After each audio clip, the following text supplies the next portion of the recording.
welcome back everyone to Fitness Fundamentals with Keenan and Jared. This is episode 12. We got a really good episode today. Keenan's been on a little social media posting journey. I'm sure you guys have seen a lot of his content. He's officially hit 100 days. Are you past 100 now? Think I'm past 100 now. Yeah, 100 Oh, days in a row posting on Instagram. so 100 days in a row posting on Instagram. What kind of birthed the idea to start doing this? Well, first of all, I want to start by saying that I'm not a content mastermind, but I will say that I'm 100 posts more experienced than the person who's never posted. So maybe I can Right. speak a little bit on content creation and posting. It was more of, I think I would have regretted if I didn't. Ooh, okay. And that mindset that I have for doing things that I may not be comfortable with is kind of like a mindset that I have for multiple different things is would I regret it if I didn't do it? Mm, Some of that stemmed from even when I started lifting too, is will I regret not going to the gym? If the answer is yes, then I probably should do it. And that kind of mm, led me to doing content creation and posting. I see. And what have been like your biggest challenges since starting this? The challenge is putting myself out there. I Ooh, I started to care less and less as I did it more. But originally, even if you look at my personal Instagram page, like I don't have any posts. I was never the type of person to share anything public about my private life at all. mm, But once I started the training Instagram, that's when I started sharing more about, even just putting my face on camera and using my voice. It's something that I'm not really comfortable with until recently. And it goes mm, back to, right, like what happens if I didn't start posting? What happens if I didn't start a podcast? All those um, ideas will kind of haunt me later on, I feel like. So that's the reason why I started in the first place. I see. So what, I guess, even going back even further, what even sparked the idea to start a fitness account? And then how was it those first few times getting posts out? Yeah, great question. So it started because everyone was doing it. It Mm, was like during the COVID era, you probably know where literally all my friends who went to the gym, they started posting their lifts online. And that's kind of how I started. I just posted my PRs, posted pictures of my meals. It wasn't really like advice focus. I would say right now it's more for the viewer rather than for myself. But back then it was more for myself. It was kind of just showing my various lifts. I even like did some like aesthetic videos which I've taken down. I don't plan on putting back on. But yeah. like things that high schoolers usually do. Yeah, right, right. So that's what kind of started it. It wasn't even my idea. One of my friends kind of, forced me to start. He was like, "You should start an Instagram. You can post your lifts, post What your was this meals." And friend's I was name? like, "Stanley." So shout out Stanley. Samuel. Yeah, okay, nice. Yeah. So he was like, "Just post on Instagram." But again, all the posts were about my lifts and about me. Hmm. Hmm. Wow. And how did you find motivation on, I mean, 100 days in a row is a lot. Was there days where you didn't have motivation to post, and when or how did you dig deep to make sure a post got up? Yeah. So my process for content is I dedicate blocks to it. So it's not like I actually work and do a post a day. It's more so like I'm gonna make 6 posts on Sunday. And every Sunday I make 6 posts. And then maybe on Tuesday I'll make like 5 posts. And on every Tuesday I'll make 5 posts. So if I dedicate time to do something, then I'm gonna get it done.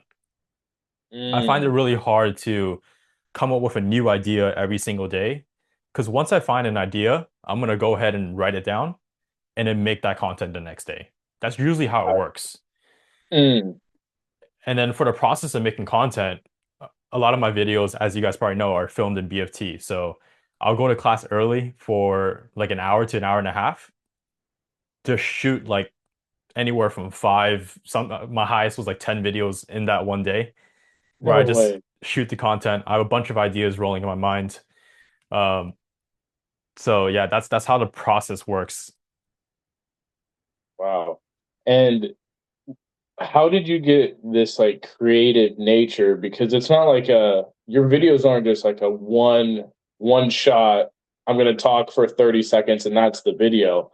You have cuts, you have little edits, you have music sometimes. Like where did you get this creativeness? This right here. Watching other people on TikTok and Instagram. Yeah. Literally when I doom scroll, is what people call it, that's kind of when I learn. I'm Mm, looking at these creators and looking at what I'm thinking about. So if I see a post and I'm like, oh, that post interests me, I rethink and think, why did that post interest me? Was it because of the hook? What kind of hook? Was it a visual hook? Was it a verbal hook? mm, What is the specific wording? How many cuts per second did that video have that made me interested? And I use those principles that I learned from the top creators who have millions and millions of views, apply those cuts, apply those edits, apply some of the songs that they use that captures your attention and try to put it into my videos. I'm still learning. I mean, obviously my page has not grown substantially. It's slowly climbing, but my goal is not to really go viral. My initial goal of content creation is to help people, to solve a problem. That's the one rule I stand by. Every single post that I put out, does it solve a problem? And if it yeah. doesn't solve a problem, then it doesn't deserve to be posted because it's not going to help anyone. Even if it Well, doesn't help, my entire audience of people, if it just helps the one and two people that may be struggling with that specific issue, then I think it deserves to get posted. 100%. And now that you say that, and I think back to your videos, everything does have every video has a purpose. Yeah. Yeah, like even as simple as your squat video, helping with the squat technique, or even the one where you were running in Greece. It wasn't like just a cool video of you running Greece. Yeah. You're also mentioning like it's about the mental part of this. You just got off a flight, so yeah, you do have a message in every single video. Yeah. And I'm going to be honest. One thing that I learned is people don't care about you. Like they really don't. People care Yeah. about themselves. And that's just human nature, right? So if a person is scrolling, they only have the first 1 to 3 seconds to care about what you're saying. And if what you're saying does not help them, then they don't care because they only Yeah. care about themselves. They don't care about what you did last week. They don't care about your workout. They don't care that you squatted 405. They care about how that experience of squatting 405 can help myself or you, Mm, right? yeah. And going back to the idea board, one thing that's really helped with content creation ideas is I think of every client in BFT. Mm, I'm not going to name names, but let's say I have one client that I'm working with. What kind of issues and what kind of problems does he or she have that I can solve in a 30-second video? And mm. every single idea that comes from multiple different clients, but different avatars, as you can call it, right? What kind of problems do those avatars have, and how can I solve it in 30 seconds or less? Mm, I see. So is that what you try to keep your videos to around 30 seconds? Yeah, I play with different various times. The more educational content will go, upwards of 1 to 2 minutes. The video I had on training frequency, I believe, went up to like 2 minutes. So there's definitely longer videos that I have, but most of my videos are 30 seconds because, people's attention spans are pretty cooked. 30 seconds is like the max that I can pay attention when I'm scrolling. So I think it's like the sweet spot, 30 seconds to like a minute. Even these clips, the podcast clips that I put out, I So try not to make it too long. I cut out a lot of the blank space. So it's cut after cut after cut because people are scrolling. The next video is something more interesting. So how can I stop the scroll so that they can yeah. stay on our video the longest? Mm, I see. And I know you learn from others. Do you ever take your videos as data and see how they do or how cuts work and then apply it to future videos? Yeah, so some of my videos, the formats are repeats. I mean, 100 posts is not a lot, to be honest. So I'm kind of throwing everything in different, places and seeing what sticks and what works and what doesn't. And the videos that do work, I try to repeat here and there, see some success and some other ones. I'm still really figuring things out. My mind is kind of all over the place in content creation. But yeah, Mhm. inspiration from other creators have definitely helped me uh, with my ideas and my process of creating content for sure. Yeah, I saw the VO2 Max video and the frequency video. Those ones kind of very similar. Yeah, they are, and that's kind of how I reproduce videos. But that the frequency video did not do so great compared to the Hmm. VO2 Max one. VO2 Max one um, kind of took my whole page a little more. Yeah. Yeah, so that video was pretty crazy, but I like I said, like these all every single video that I put out is something to learn from. The VO2 Max video, why did it get so much more popularity than my other videos? It's because it kind of created like a debate, right? And I find that people enjoy educational content in the world of, dancing videos and just random videos thrown at you left and right. But educational content is Yeah. something that I'm trying to get better at. I mean, there's a reason why I do this Mm. podcast, right, with you, is so that we can both educate our audience rather than just Yeah, posting our own workouts on Instagram, right? exactly. And what are some of the creatives that you take inspiration from? Not only just as like I know there's guys like Jeff Nippert or Mike Israetel that Yeah. you take you love because of the content that they put out, the educational effect. What are some of the content creators that have the kind of they kind of have the art of creating content to grasp your attention that you look up to? Yeah, so one person in particular that I've been learning everything from, his name is James Smith. Was this the guy that you sent me the video of? Yes, so he's a buddy of Chris Williamson. Chris Mm, Williamson is the host of Modern Wisdom podcast, which is something that this podcast takes inspiration from, or at least that I listen to a mhm. lot. So he's a buddy of Chris Williamson. They go on tour together. He runs his own business called Newtonic, which is a energy or productivity drink. Oh, cool. And then he's been a PT before he started getting into content creation, and now he kind of just helps creators with content creation. Mm, The reason why I trust him other than other content creator gurus, right, is a lot of the other people they got their audience and they got their attention from helping others create content rather than getting attention and followers you know from an actual product or an actual service. You see mm, what I mean? So like for yeah, example, James Smith, he didn't get into the industry to help others get good at content. He got into the industry as a personal trainer to help others get more fit. And by him having that experience building an audience, building an app for online workouts, monetizing from it, marketing it, he got those skills. And then now he kind of rebrands it into a content creation kind of course-ish on his I see. YouTube and Instagram. Yeah. That's neat. So, is there anything about the planning process that you've learned from him, or did you kind of curate your own planning process? Planning process as in like creating content. Yeah, I think you kind of touched on a little bit how you shoot 6 videos on Sunday, 5 on Tuesday. You have maybe a content idea list. Maybe dive in a little bit deeper into that. Creating content wise, I do have a huge Google Doc where I just write every idea that comes to mind. Mm, Like I said, like if I know a problem that one person might have and I can benefit or I can help them with, then I'll write that down really quick. Just a really quick idea. Then I'll go into my script writing process.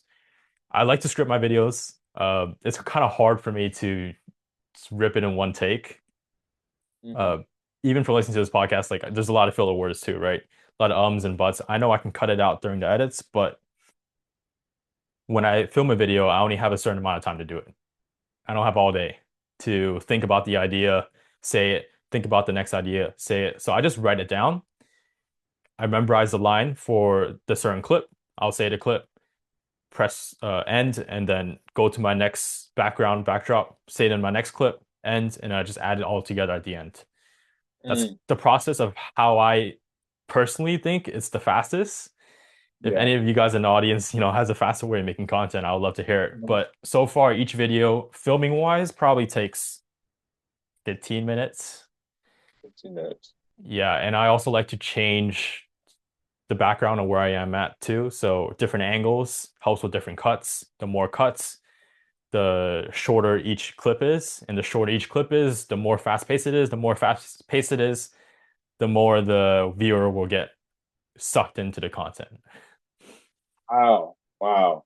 Because our attention spans are cooked. Yeah, literally everyone, myself included. We scroll on these phones way too much. And if you just instead of subconsciously just scrolling, the next time you scroll, like think about what you're actually doing and think about how much time you're spending on each scroll and like what are you even watching? Right? That's the Right. first question. Like what are you even watching? And is that content benefiting you in any way? And I fall victim to this too, because I'd be watching content that doesn't benefit me, but sometimes it's just leisure, right? So if you have 5-10 minutes waiting for, I don't know, the bus, then yeah, scroll a little bit. But if you're scrolling for hours and hours and you don't even know what you're looking at, then I think that's an issue. Right. Right. 100%. Because, yeah, your attention span is cooked. And then, I mean, even for me, I fall victim to this a lot is like I'll follow a bunch of self-help stuff and then I'll get all these like little realizations as I'm scrolling, but at the end of the day, it doesn't really mean anything if you don't apply it. Yeah, And you're kind of just like, or you're just like watching other people live out their goals and you could be spending that time going towards their goals.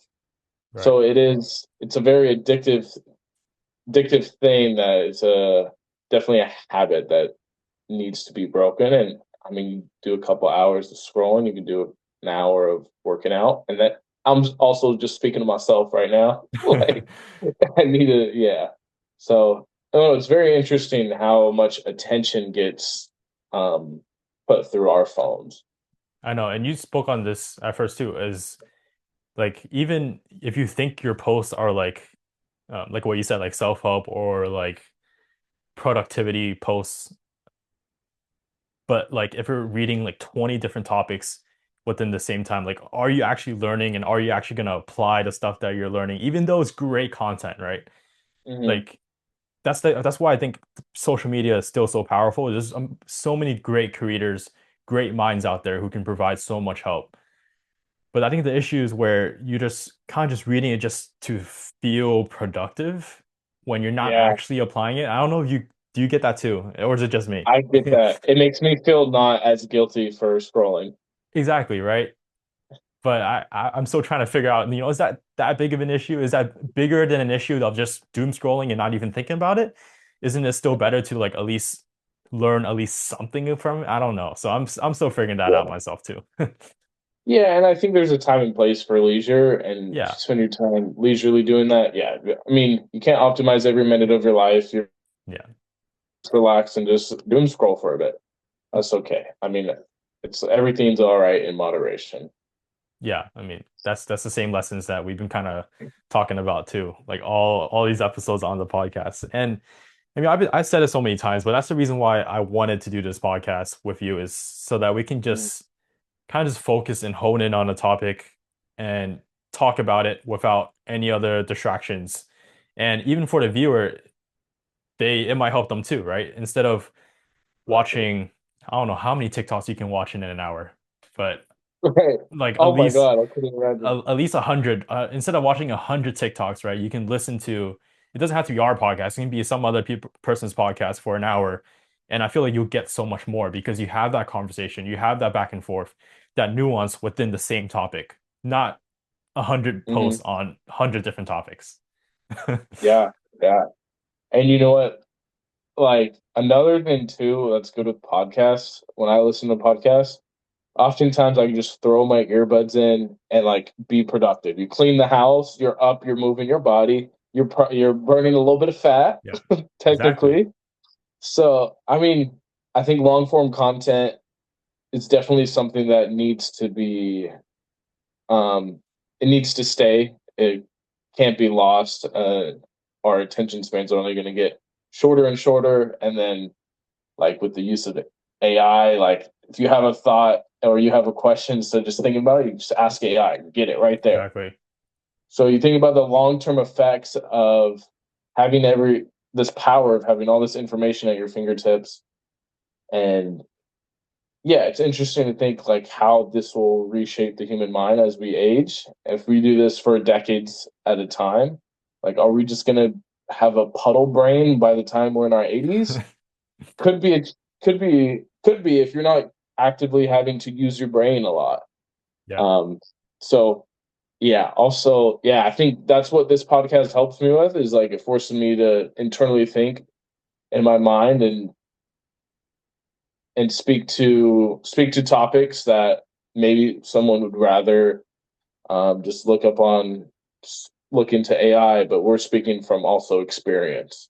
Right. Exactly. AI does not have experience. They have all the knowledge in the world, but they don't have the experience that you have. I do want to ask you a question. Well, do you Yeah. remember the last short form content that you consumed? The last a topic on short form content at all? And it's okay if you don't, Um, because most people don't. I don't.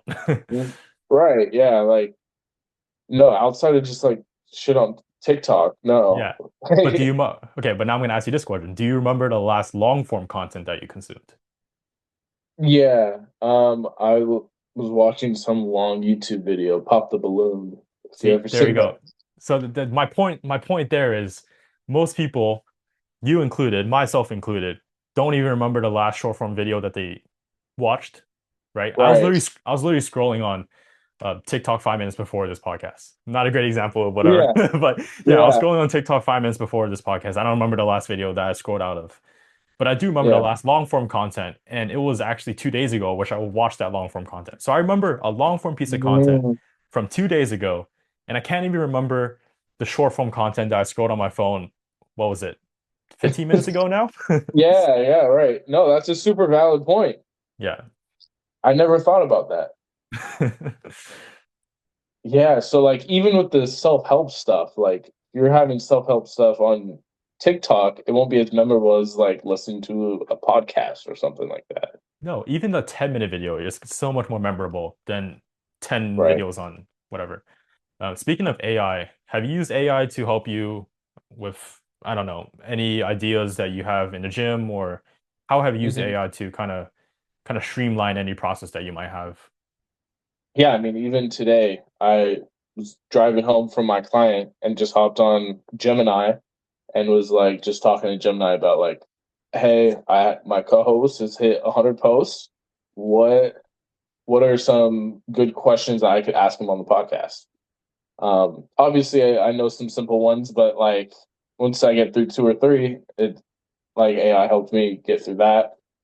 Or I would say if I get stagnant with programming, because I mean, in any week, I'll make like 20 plus workouts between private clients and clients I see weekly. And then I'm seeing people multiple times in a week. So making sure that I'm still creative and I come up with um, number one, quality exercises that benefit them. But how do I also make the session entertaining and not stagnant and not the same thing every single time? Luckily, a lot of my clients are just looking to move better as they're a little bit older. Obviously, if you're like chasing a deadlift or a squat or a bench, you're going to be doing those three moves a lot in your programming. But a lot of my clients are just looking for movement efficiency, general strength, bone density style training. So sometimes if I get stagnant in my programming and I'm like sitting there like writing down my program, I need a spark of inspiration. I definitely lean on AI to help me out with that. Yeah, I think AI is an extremely powerful tool. Mm. And do you think AI is going to replace personal trainers? Why or why not?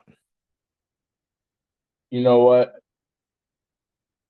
I don't think they'll replace personal trainers, but I am very concerned about it replacing the white collar workers that work with personal trainers. Yeah, that's a really good So yeah, that's a good um perspective to take on it. Yeah. yeah, because I don't think AI will could necessarily take my job. I don't know if there's maybe in our lifetime a scenario where a human's looking for a human human connection, and then instead of like going to a personal training trainer act like instead of going to personal training talking to some avatar through a screen, like it's a lot different than, I don't know, you build a relationship, everyone's going to always crave human connection. Right. So for that reason, I think personal trainers or anything where you're in person with someone will be valuable, if not more valuable, as technology grows and human connection, I would anticipate, becomes less and less. I think it's something that people will crave. And my big concern as a trainer is just more so AI taking all these white collar jobs where we train busy professionals. Those are the people that we target that need help, that don't have a lot of time to go to the gym and work out on their own, or even have time to program a workout for themselves. Those are the people that sometimes benefit the most from a personal trainer. So that's my main concern with AI. Yeah, because you can debate me on this, but let's be honest, AI is pretty dang good at writing programming. And you can kind of basically explain all of your past workout experiences, exactly what goal you want, exactly what Mm-hmm. weights you're currently hitting in the gym, and it'll spit out you a great program in less than 5 seconds. Yeah. But the issue there is like what you said, the human connection, right? Like, is the AI going to keep you accountable? Is the AI going to actually get you inside the gym to even do that program in the first place? And then AI is not going to correct your form as of yet. Exactly. As of yet. As of Right. yet. But yeah, Yeah. Right. it's kind of like what we were talking about in the previous podcast, right? Like you can have this perfect, optimal, 100% optimal program, but Yeah. if you're not going to do it, right, then Right. is it really that optimal? Yeah. It's so much easier to just tell your AI no, or it's so much easier to snooze an alarm.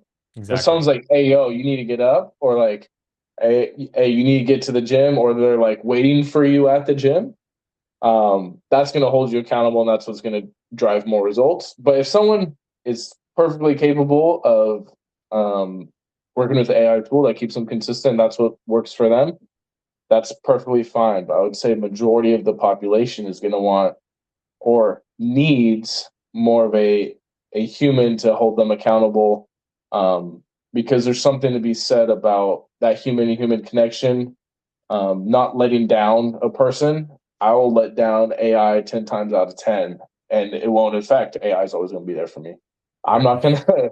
I'm not going to let you down or someone down. I'm not going to show up to a podcast on Sunday, but if I had to you, but if I had an AI didn't was in the mood to pod, I'm not gonna. I'm just gonna tell it Right. AI I'm not gonna show up that day. Like, Because you let me know, like you have way more clients right now than me in person. So do you think your clients, they definitely don't pay to see you 100% for your purely expertise, right?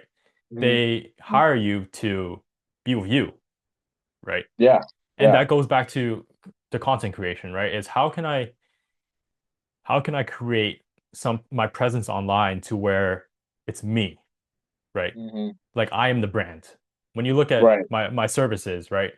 The brand is not Elevate Coaching or um I don't know, Summit Coaching, some kind of other brand that's not related to me. I want the brand to be me, Keenan Lee. So when someone hmm, stumbles upon my page and they see all my posts, my goal for every single post is to help out as much people as I can. And 99% of my audience should be able to benefit from me and my expertise without paying me a penny or a dime. Nothing, yeah, right? hmm, And that's kind of the purpose of it, is to create a personal brand of you and your face and your expertise and your experiences, most importantly. hmm, yeah. And would you say that's what helps keep you motivated on those days or those hurdles where you're like, oh, I don't know if I want to post. Yeah, I think Right. right now it's getting to the point where I haven't made a lot of new posts recently. Because like what I said, right, I have like enough posts for at least the next month to post every single day, but I've Yeah. been pretty stagnant on making new content. So a lot of the content that is going to be rolled out within the next month, or it's going to be content that I filmed this past previous month, which is Yeah. okay. I mean, it's still good content, but any new content has been pretty stagnant for myself. So the thing that keeps me going right now is honestly just podcasts. Mm. Yeah. It's giving me a lot of even just having this conversation is like a personal therapy session of like Yeah. what I'm actually doing. So it helps a Yeah. lot. And household clips, that's another benefit. And Mhm. yeah, right now I'm just focused on rebuilding a website. That's what I'm doing right Ooh. now. Yeah. Spend Yeah. That's hours, dude. Yeah, really like at least oh man, at least like 5 hours a day, at least for the past week. no way. Yeah, that's all I've been doing. Wow. So this is going to be like a website you have for life. Pretty much. I have Yeah. this website right now, but I'm learning a lot about website development, and that's something that I think is really interesting too. I don't know. I've been Mm. getting into more like the digital space. I don't know if this is a good thing or a bad thing, but I mean, I've been that's where the learning about world's like, going. yeah, like search engine optimization, like getting a Google business page, having like a SEO. really, yeah, exactly, having like a really clickable, really accessible web page that people can just click onto and know exactly what I do. Um, that's the stuff I've been working on. Yeah. Mm. Um, Another thing to look into, I have a client who works with he's the CFO of a marketing company. He spoke to me about this thing called not SEO, GEO. And that's generative engine optimization. And he's saying that's going to be the next like big field in marketing because Let it's me guess, all AI? yeah, it's all Yeah. generative Yeah. AI Yeah. things. Um, so maybe get ahead of the curve, do some GEO too. I've been doing that, man. Yeah, yeah, right. So That's the issue with my old website is first of all is very uncustomizable. So there wasn't a lot of built-in SEO and tools in mhm. there. So if you search up Keenan Lee personal trainer on Google, nothing will pop up. So now I Ah, switched to Wix, which is a very popular yeah. website platform. They also just bought Base 44. Did they? Yeah, for like 80 million. Wow, wow. That's So I thought that was super cool. Base 44 is a AI website creator. So Wix, which was they've been a pretty massive uh, yeah. website creator for an entire market, but they recently bought Base 44. So now they kind of have both services integrated. But I still have an issue with AI generated websites. Is This doesn't really, it's not exactly what I want. I know you have to keep going back and Mhm. forth, but AI definitely helps in my website creation, but it's more of a collaborative process rather than AI does everything. I see what you mean. Yeah.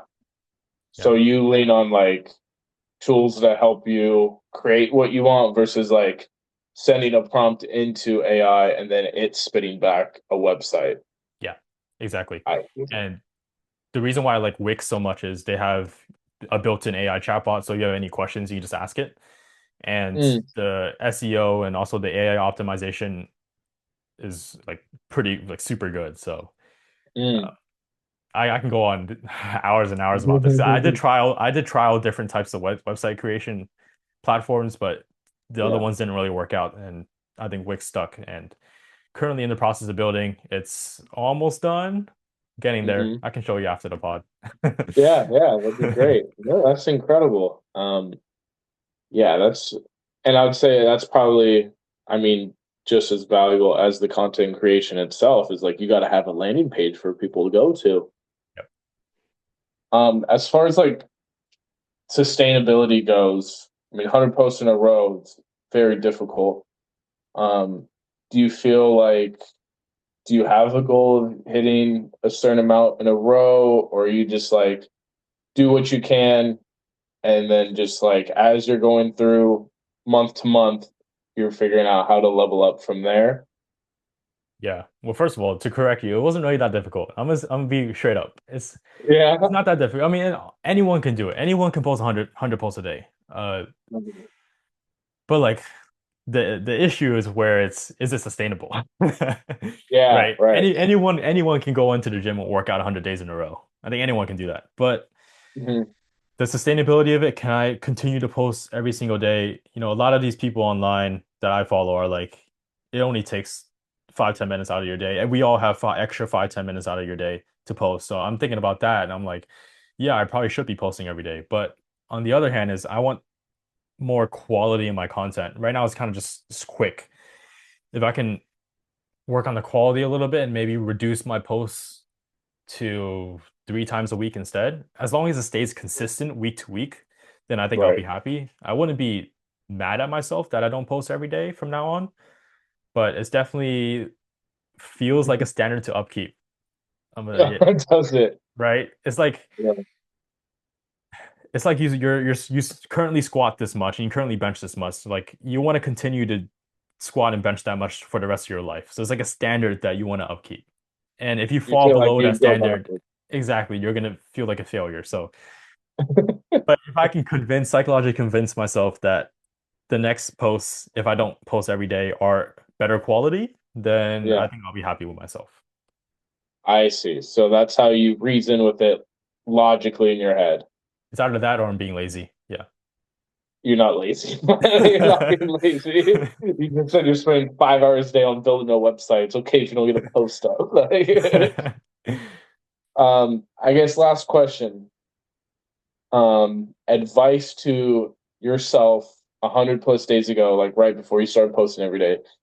If you could talk to him, what advice would you give him before you go on a journey of posting 100 posts? Yeah, first of all, um, if we're speaking on advice to myself, let's not frame it to me. I'm going to frame it to the audience. So if someone in the audience were to start posting and they never posted before, Yeah. then I think it's just like going back to it again, it's consistency, right? You just gotta, and the main barrier to posting online, I believe, is feeling as if the post is not good enough Hmm. and like they're gonna make a mistake or they don't want to see themselves on camera or they don't like the way that they sound on camera. But Hmm. what I say to that is if the post is not good, no one's gonna see it.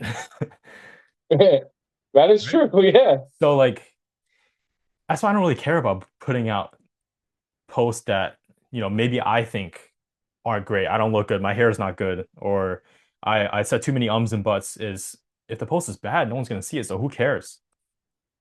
That's true. I think there's a lot of pressure to seem perfect online.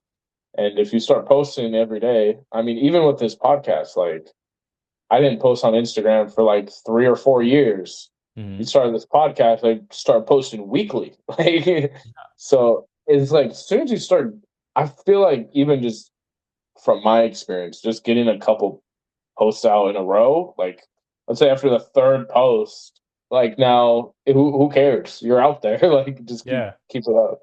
it really doesn't matter because if the post is good, that's good because everyone's gonna see it. Mhm. If it's Mhm. really that Mhm. good, but if the post is Right, really that bad, then and if it is really that bad, no one's gonna see it, and that's fine. right. And also like if someone's hating on you or you feel like someone's judging you, it's a reflection of them.